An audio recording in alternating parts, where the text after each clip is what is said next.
চুতীয়া জাতি যুৱ সন্মিলন অসমৰ এখনি বিশেষ প্ৰতিনিধি সভা অনুষ্ঠিত হয় আৰু এই প্ৰতিনিধি সভাই আগন্তুক বৰ্ষৰ বাবে এখনি নতুন সমিতি নিৰ্বাচিত কৰে আৰু আজি এই নৱনিৰ্বাচিত চুতীয়া জাতি যুৱ সন্মিলন অসমৰ সমিতিখনৰ শপত গ্ৰহণ অনুষ্ঠান আছিল নগাঁও জিলাৰ বেবেজিয়া পালনাম থান পৰিচালনা সমিতিৰ সভাগৃহত আজি আমি নৱনিৰ্বাচিত সমিতিখনে শপত গ্ৰহণ অনুষ্ঠান অনুষ্ঠিত কৰোঁ।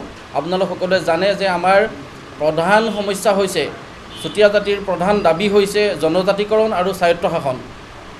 আমি দেখা পাইছোঁ যে আজি স্বাধীনতা লাভ কৰাৰ ভাৰতবৰ্ষই স্বাধীনতা লাভ কৰাৰ পাছৰে পৰাই আজি বহু বছৰ ধৰি এই জনজাতিকৰণৰ বিষয়টোত চুতীয়া জাতি আন্দোলন কৰি আহিছে। চুতীয়া জাতিৰ কেওটা সংগঠন আন্দোলন কৰি থকা হৈছে, কিন্তু আমি দেখা পাওঁ যে নিৰ্বাচনৰ প্ৰাক মুহূৰ্তত এই যিটো ইছ্যু জনজাতিকৰণৰ ইছ্যুটোক নিৰ্বাচনী বৈতৰণি পাৰ কৰাৰ এটা প্ৰক্ৰিয়া হিচাপে সকলো ৰাজনৈতিক দলে ব্যৱহাৰ কৰে।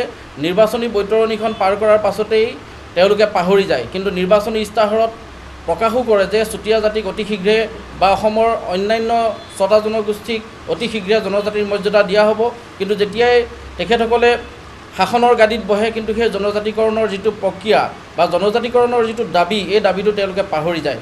গতিকে আমি আজি এই মঞ্চৰ পৰাই নগাঁও জিলাৰ পৰাই আমি ঘোষণা কৰিছোঁ যে চৰকাৰক আহ্বান জনাইছোঁ যে চুতীয়া জাতিকে মুখ্য কৰি আমাৰ অসমৰ ৬ জনগোষ্ঠীৰ যিটো জনজাতিকৰণৰ দাবী এই দাবীটো অতি শীঘ্ৰে পূৰণ কৰক, আৰু যদিহে এই দাবীটো ২০২৬ চনৰ বিধানসভা নিৰ্বাচনৰ আগতে যদি এই জনজাতিকৰণৰ দাবীটো পূৰণ নকৰে তেতিয়াহ'লে নিশ্চিতভাৱে এবাৰ বিজেপি নেতৃত্বাধীন চৰকাৰখনে চুতীয়া জনগোষ্ঠীৰ বিপুল বিৰোধিতাৰ সন্মুখীন হোৱাটো প্ৰায় নিশ্চিত হৈ পৰিছে।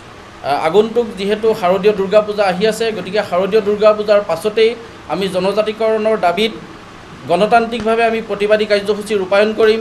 প্ৰথমতে আমাৰ জিলা সদৰবিলাকত হ'ব, আঞ্চলিকবিলাকত হ'ব প্ৰতিবাদী কাৰ্যসূচী, ধৰ্ণা, ধৰ্মঘট, আৰু তাৰ লগে লগে আমি গুৱাহাটী, দিছপুৰ, অসমৰ ৰাজধানীতো আমি প্ৰতিবাদী কাৰ্যসূচী ৰূপায়ণৰ আমি ব্যৱস্থা কৰিছোঁ।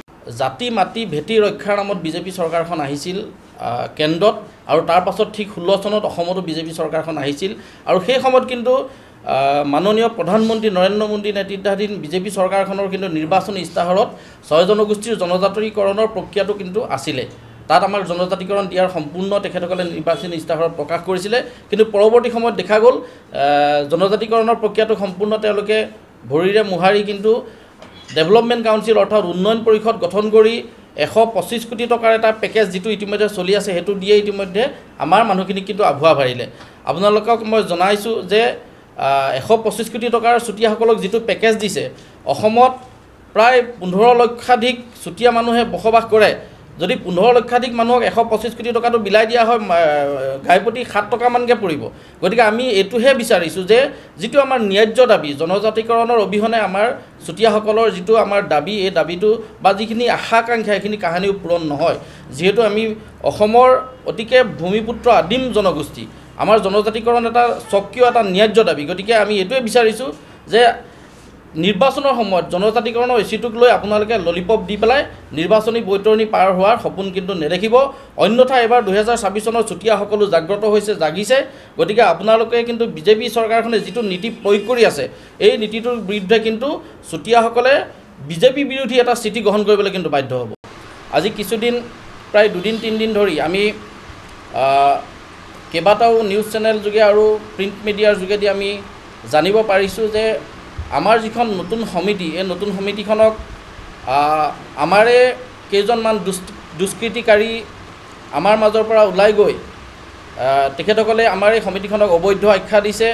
এইটো অত্যন্ত দুৰ্ভাগ্যজনক। আপোনালোকক আমি জনাইছোঁ যে যোৱা 29/৯/২০২৪ তাৰিখ দেওবাৰে তিতাবৰ ঠেঙাল সাংস্কৃতিক সংগ্ৰহালয়ৰ প্ৰেক্ষাগৃহত আমাৰ এখন বিশেষ প্ৰতিনিধি সভা অনুষ্ঠিত হৈছিল।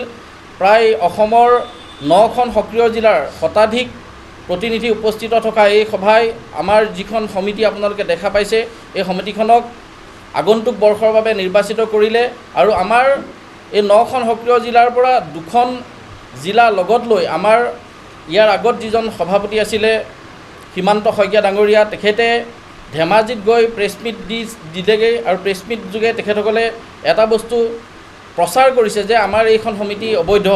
গতিকে আমি এই কথাটো খুব দুৰ্ভাগ্যজনক আখ্যা দিছোঁ আৰু আমি তেখেতসকলক সকীয়াই দিছোঁ যে কেইখনমান টেবুল সমিতি গঠন কৰি অসমৰ সক্ৰিয় চুতীয়া জাতি যুৱ সন্মিলনৰ 9খন জিলা সমিতিক 7খন জিলা সমিতিক তেখেতসকলে হেয় প্ৰতিপন্ন কৰি আৰু এজন নিৰ্বাচিত সভাপতিক তেখেতসকলে ভুৱা বা স্বয়ম্ভু সভাপতি বুলি তেখেতসকলে যিটো ইতিমধ্যে বাতৰি যোগে প্ৰচাৰ কৰিছে বা মিডিয়া যোগে প্ৰচাৰ কৰিছে, আমি এইটো কঠোৰ ভাষাৰে সকীয়াই দিছোঁ। আৰু তেখেতসকলৰ যি এই ব্যৱস্থা বা যি এই প্ৰক্ৰিয়া, এই প্ৰক্ৰিয়াটোক আমি সম্পূৰ্ণৰূপে নাশ কৰিবৰ কাৰণে ইতিমধ্যে আমি যোৰহাট আদালতত তেখেতসকলৰ ওপৰত সীমান্ত শইকীয়া নেতৃত্বাধীন এই সমিতিখনৰ কেইজনমান নিৰ্দিষ্ট যুৱকৰ ওপৰত আমি যোৰহাট আদালতত দুটাকৈ গোচৰ ইতিমধ্যে ৰুজু কৰাৰ ব্যৱস্থা কৰিছোঁ। আৰু তাৰ লগে লগে তেখেতসকলক আমি এইটো আহ্বান জনাইছোঁ যে তেখেতসকল মূল খুঁটিলৈ ঘূৰি আহক। আৰু আপোনালোকৰ মাধ্যমৰ যোগেদি আমি জনাব বিচাৰিছোঁ যে যিজন সীমান্ত শইকীয়া সভাপতি তেখেতে আজি ওলাই গৈ এই গোটেই ব্যৱস্থাটোত মানে এটা বিভ্ৰান্তি সৃষ্টি কৰিছে। তেখেতক আমি নৱগঠিত সমিতিখনৰ মুখ্য উপদেষ্টা হিচাপে ৰাখিছিলোঁ। তেখেতে 2খন জিলা লগত লৈ সভাপতি পদত্যাগৰ পাছতে নতুন সমিতি গঠন হোৱাৰ পূৰ্বেই কিন্তু পলায়ন কৰিলে। অসমৰ আদিম ভূমিপুত্ৰ চুতীয়া জনগোষ্ঠীৰ যিটো পেৰেণ্টছ সংগঠন, সেই পেৰেণ্টছ সংগঠনৰ নাম হৈছে পিতৃ সংগঠনৰ নাম হৈছে সদৌ চুতীয়া জাতি সন্মিলন অসম। আমি তেখেতসকলৰ ছত্ৰছায়াতে কাম কৰি থাকোঁ। আমাৰ সদৌ অসম চুতীয়া ছাত্ৰ সন্থা, চুতীয়া যুৱ সন্মিলন বা চুতীয়া জাতি যুৱ সন্মিলন আৰু আমাৰ মহিলা সংগঠন আছে। গতিকে সদৌ চুতীয়া জাতি সন্মিলন অসমে অৰ্থাৎ আমাৰ পিতৃ সংগঠনে আমাৰ যিজন তদানীন্তন সভাপতি সীমান্ত শইকীয়াৰ ওপৰত মই ইতিমধ্যে তথ্য আছে, মই আপোনালোকক দিম। তেখেতৰ ওপৰত এটা বয়কটৰ প্ৰস্তাৱ লৈ থৈছে। মানে তেখেতক শাৰীৰিকভাৱে মাৰপিট কৰা ঘটনাৰ লগত জড়িতভাৱে তেখেতক মানে আমাৰ বয়োজ্যেষ্ঠ এজন ব্যক্তিক তেখেতে শাৰীৰিকভাৱে মাৰপিট কৰিছিলে চেপনৰ এখন সভাত। আৰু তাতে তেখেতসকলে তাৰ দুদিনৰ পাছতে এটা প্ৰস্তাৱ যোগে তেখেতক মানে সীমান্ত শইকীয়া ডাঙৰীয়াক ইতিমধ্যে আমাৰ বয়কট কৰি থৈছে, বৰ্জন কৰি থৈছে। গতিকে আমি এই গোটেই ব্যৱস্থাটো চাই আচলতে আমাৰ প্ৰতিনিধিসকল যিহেতু উচ্চ সদন, প্ৰতিনিধি সভাখন উচ্চ সদন প্ৰতিনিধিসকলে তেখেতক অব্যাহতি দি বা আঁতৰাই আমাৰ নতুন সমিতিখন গঠন কৰিছে।